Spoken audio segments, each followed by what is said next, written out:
In doing the math, we found that the amount of money flowing out will be much greater than the amount of money that we have coming in at this time.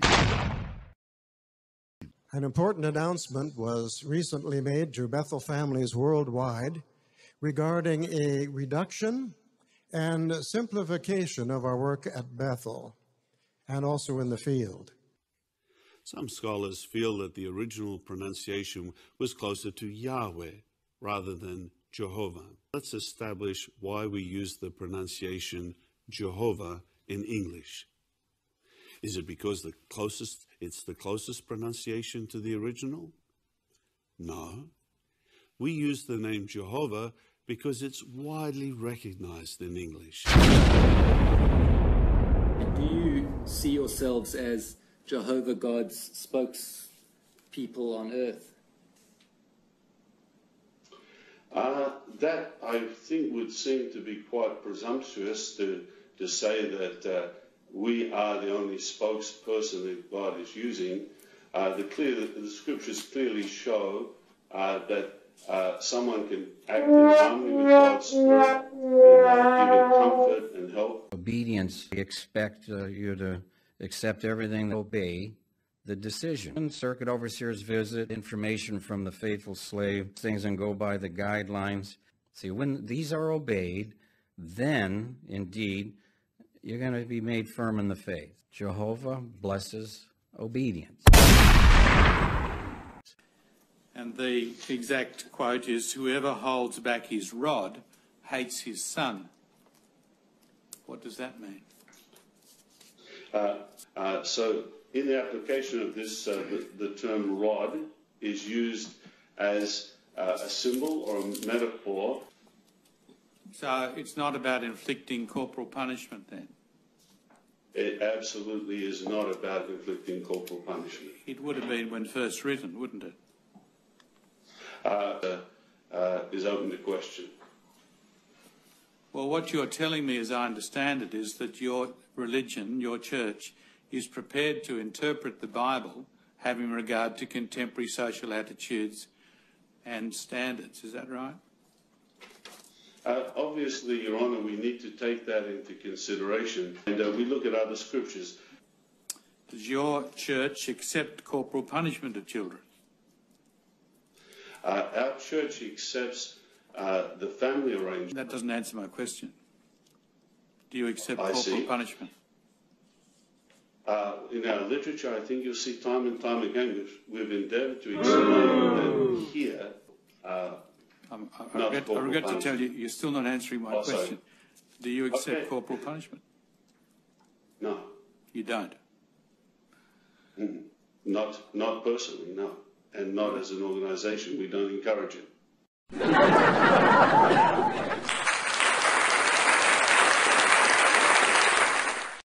On Wednesday, September the 23rd, 2015, the worldwide Bethel family was informed of a number of adjustments that are being made in order to make the best use of dedicated funds. The governing body has directed that a number of our branch and assembly hall construction projects worldwide be delayed, reduced in scope, or in some cases, canceled. Brother Splain masterfully explained this generation and what all it entailed. He did such a beautiful job, I'm not going to attempt to repeat it. But you know, for many years, we felt that this generation referred to the unfaithful Jews in the first century. And in the modern day fulfillment, it was felt that Jesus was referring to the wicked generation that would see the features of the conclusion of the system of things. Would you like an easy way to keep the generation straight? An easy way is to consider the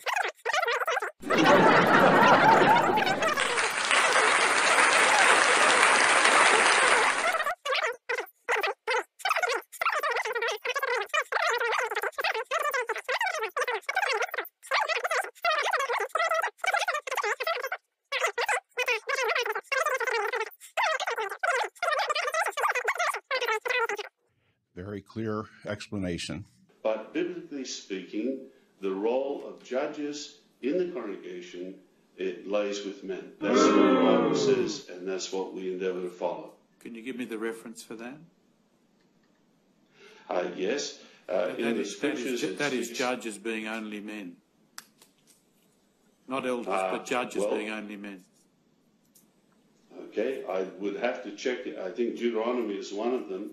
But I apologise, Your Honour, seeing you asked this question, I cannot give you the exact scriptural reference, but we'll be happy to do that. We would appreciate it. You will accept, I'm sure, that in many instances where a woman or young woman makes such an allegation, she would feel a lot more comfortable having to make the allegation and explain the circumstances to another woman. I agree that the point you're trying to get at, we need to know what the victim is comfortable in doing with regard to who they speak to. I was wondering whether you could have a structure which meant that the judicial decision as to whether or not the allegation was true could be determined by a body capable of having women represented on it, and that body's decision would then be taken to the elders in relation to decisions to disfellowship. Do you understand? I understand, Your Honour. Well, is it possible to make that change? It is possible to make sure that elders are fully aware of the whole story. But for women to be elders in the congregation, that is not possible. No, Mr. Jackson, I wasn't asking you that. Yay! I was asking you to consider whether the process may involve a determination which we outside the church would call a judicial determination. That is the allegation true or false? And then that decision having been made, the elders would then make a decision as to the consequence, being disfellowship or otherwise. Do you understand? I do understand. Could women be involved in the determination of whether or not the allegation is true? Well, Your Honour, if I could say, I think they already are involved. Not in the decision, in the decision, Mr. Jackson. Please address my question. Okay. Yes, well, please, could I just use an example? If an underage child, otherwise, how would the elders know what the facts are? Mr. Jackson, you're not dealing with my question. I'm sorry, I apologise. Would you like me to put it again? Would you like me to put it again? If you would, please. Is it possible for the process to be modified so that that decision can be made by a body which could include women? That is, the decision as to whether or not the allegation is true or false, made by a body which could include women, and that decision would thereafter be acted upon and a decision made as to whether or not to disfellowship by the elders. Do you understand? I do understand, and I apologise, Your Honour, for not answering directly. I didn't understand fully what you were saying. The answer, Your Honour, is such a situation would be worthy of us considering and doing research and checking the scriptures. Yes, the possibility of considering that is there. But the governing body, and we really feel under the direction of Jehovah's Spirit, has recently undertaken a careful, prayerful study of this subject and have come to the conclusion that an adjustment in our understanding is definitely needed. An ugly, and I mean ugly, baby.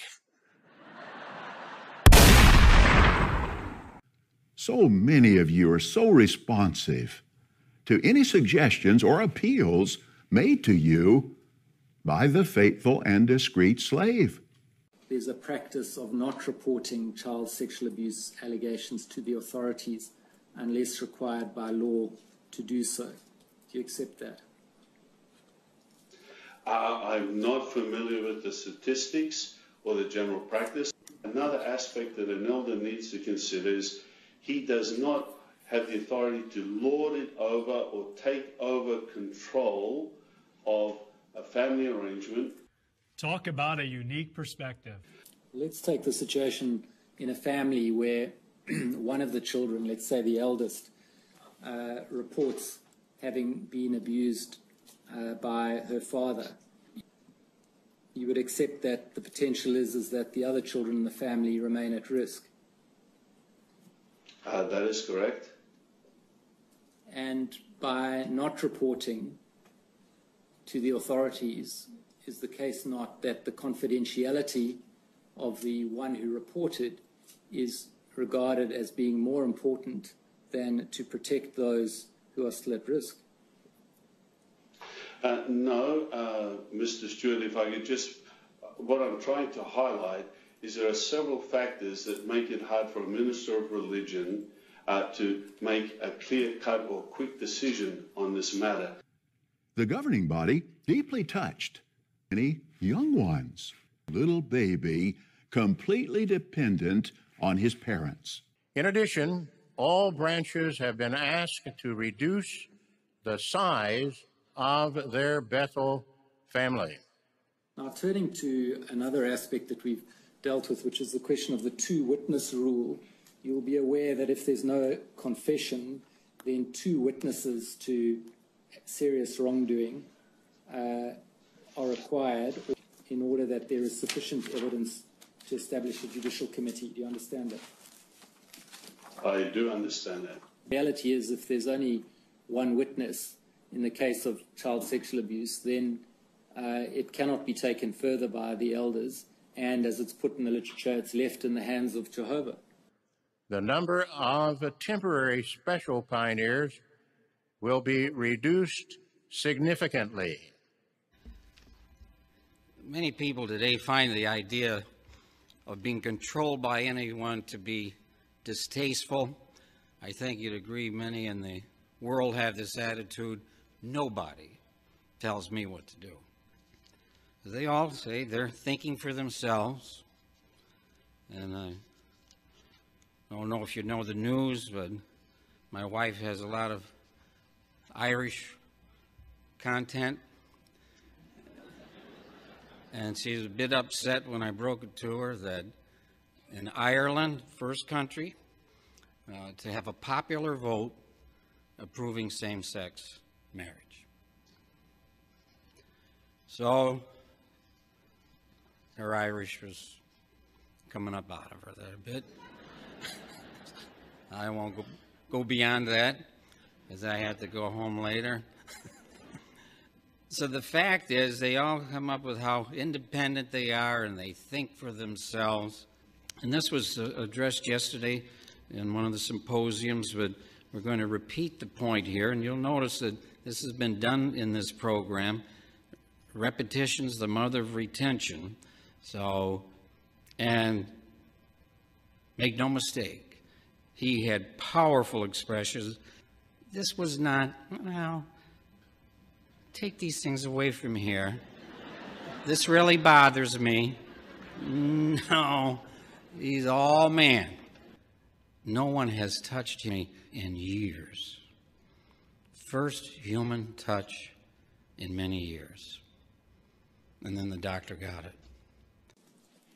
If, however, the man happened to meet the engaged girl in the field, and the man overpowered her and lay down with her, the man who lay down with her is to die by himself, and you must do nothing to the girl. The girl has not committed a sin deserving of death, for he happened to meet her in the field, and the engaged girl screamed, but there was no one to rescue her. So the point of this last example is that there's no second witness, is there? Because the woman's in the field, she screamed, but there was no one to rescue her, etc. Could I explain, Mr. Stewart, the two witnesses needed can be in some cases the circumstances. I think, was it an example given? I'll come to that, Mr. Jackson. Okay, so we'll get through this a lot quicker and easier if we just address it one step at a time. So the present step is this, is that in that example you accept it's a case where there was no other witness beyond the woman herself. There was no other witness except the woman herself, but added to that were the circumstances. Yes, well, the circumstances were that she was raped in the field. Mm-hmm. Yes, but they were circumstances. And it was sufficient, there being only one witness, it was nevertheless sufficient for the conclusion that the man should be stoned to death. Mm-hmm. Yes. Now, is it... I think we're agreeing on the point. Yes, is it not the case that had Jesus been asked about a case of sexual abuse, he may have referred back to this part of Deuteronomy and said that it's not required to have two witnesses? I certainly would like to ask Jesus that, and I can't at the moment. I hope to in the future. But that's a hypothetical question, which if we had an answer, then we could support what you said. The scriptural basis to the two-witness rule in relation to cases of sexual abuse has a proper foundation. We believe it does. There will also be some reduction in the number of special pioneers. That is not my understanding. But again, as I said, it's not my field. That goes into policy with regard to those type of things. But from my personal experience, that's not the case. Well, listen, you say it's not your field, but you remember the governing body, which is responsible, as you've said, for the whole field, and you've been a member for 10 years, and all the committees are responsible to and accountable to the governing body. Right about now, NWA court is in full effect. Some who were previously serving as temporary special pioneers will be willing to continue in their assignment as regular pioneers. Disassociated, but has sought merely to become inactive or to fade, they then still subject to the organization's discipline and rules. If they acknowledge being one of Jehovah's Witnesses. It's right, isn't it, in the case of both disassociation and disfellowshipping, the remaining members of the Jehovah's Witnesses cannot associate with the disassociated or disfellowshipped person. Yes. And that it's even family members not living in the same household. Freedom from the organization on the one hand and friends, family and social network on the other. I thought I made it quite clear that I don't agree with that supposition. Let me clarify. If someone no longer wants to be an active Jehovah's Witness and they're not in the community viewed as a Jehovah's Witness, we do not have a so-called spiritual police force to go and handle that. You're disagreeing on the example of what they do wrong. And that's not my point. My point is they may do nothing wrong, but they're still subject to the rules of the organization in the event that at some point they do something wrong. I will agree with that, but I don't agree with the sweeping statement they only have the two choices. Well, that was the point I was disagreeing with. Well, it's right then, isn't it? Because if they don't want to be subject to the discipline and rules of the organization, then they have to leave by actively dissociating. Isn't that the truth? That's if they definitely don't want to be, yes. But there are some that do not want to make that active move. Well, the result then is they're faced with the choice between the freedom from the organization on the one hand and having to lose their family and friends and social network on the other. That's how you would like to put it, Mr. Stewart. You've put it that they have a choice to leave or not to leave. For someone who wants to leave, perhaps because they've suffered abuse by someone in the organization and don't feel that it's been treated properly or adequately, it's a very difficult choice, isn't it? Because they must choose. I agree with that. And it can be a very cruel choice for them, not so? I agree. It's a difficult choice. And it can be personally devastating because they can lose their whole social network and their families. That can be the case, yes. Would you accept then that putting people to that choice through this system of disassociating from them, or shunning as it's sometimes referred to, is contrary to the Jehovah's Witness belief in freedom of religious choice? No, I don't accept that. I think you're jumping to a conclusion there, but I understand that you have that opinion. It must be acknowledged we can only do so much with the funds at our disposal. Mr. Jack, you were baptized at age 13, am I right? I certainly was, yes. And there are, in fact, many Jehovah's Witnesses who are baptized at an age even younger than that. There have been some I have met that have been baptized younger. And you consider that at that age, someone is old enough and mature enough to make a decision affecting the rest of their lives? Yes, I do. But I've worked with people that have been baptized when they were 11, and they have stuck by that determination their whole life. Well, that may be because they can't leave the organization without leaving behind everyone whom they know. Anything is possible. And do you accept that putting people to that choice makes your organization, in many respects, a captive organization? I do not accept that at all.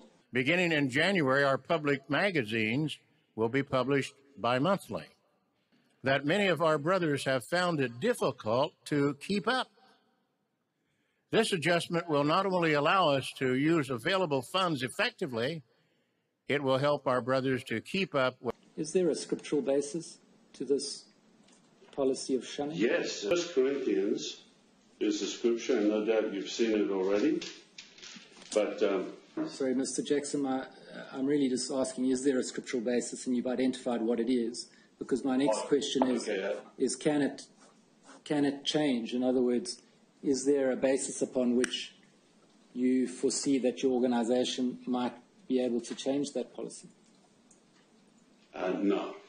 We will be reducing personnel at Bethel. Some Bethel family members will be invited to serve in the field.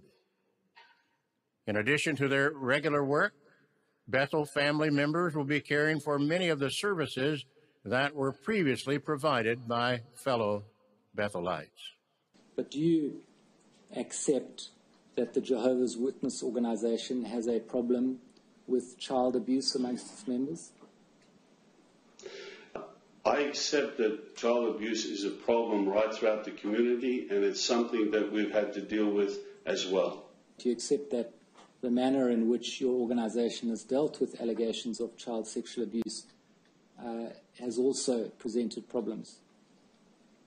We've changed the policy would indicate that the original policies weren't perfect. In the next few months, a good number of special full-time servants will be returning to the ranks of the regular pioneers.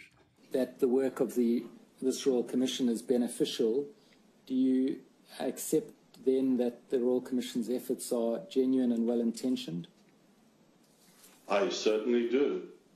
And would you disagree then with anyone who said that the efforts to highlight and deal with child sexual abuse in the Jehovah's Witness Church is engaging in apostate lies? Another way we can contribute to the oneness, rejecting false stories that are designed to separate us from Jehovah's organization. As an example, think about the apostate-driven lies and dishonesties that Jehovah's organization is permissive toward pedophiles. I mean, that is ridiculous, isn't it? If anybody takes action against someone who would threaten our young ones and takes action to protect our young ones, it's Jehovah's organization. We reject outright such lies. Our expenses have greatly increased. For instance, we have experienced a tremendous growth in personnel. As of September the 1st, 2015, we reached 83,790 in special full-time service. Can you imagine the cost involved to care for so many special full-time servants? At the same time, many of our major branch facilities are more than 30 years old. These offices require extensive maintenance and renovation. We needed to reduce expenses. To accomplish this, we would need to reduce personnel, reduce the number of publications we're printing, put some non-essential construction projects on hold, and reduce or eliminate various services at Bethel.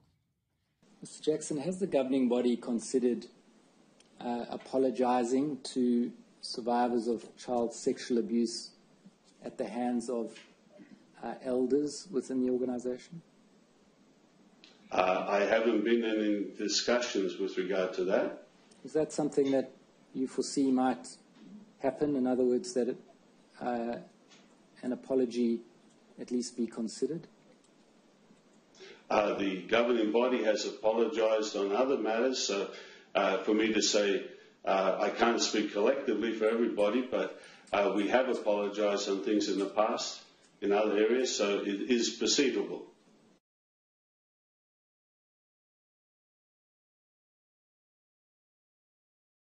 We are confident that Jehovah is richly blessing the worldwide work. Many people think that the best way to escape war is to dwell upon its horrors and to imprint them vividly upon the minds of the younger generation. They flaunt the grisly photographs before their eyes. They fill their ears with tales of carnage. They dilate upon the ineptitude of generals and admirals. They denounce the crime and insensate folly of human strife.